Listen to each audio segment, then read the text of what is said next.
Hi guys!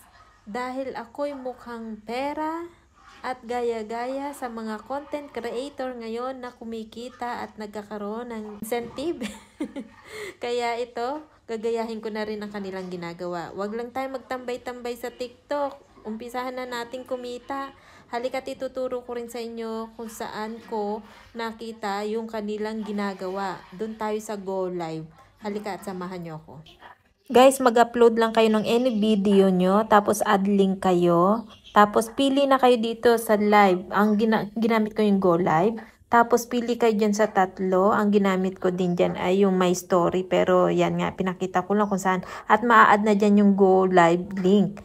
Then, para makita nyo kung ito ay ma-approvean, punta kayo sa profile dun sa TikTok Studio. Tapos scroll down nyo pababa. May makikita kayo dyan live incentive.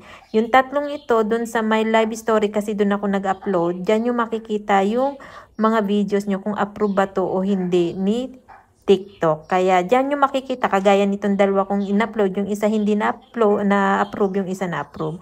Ayan, ganyan lang guys.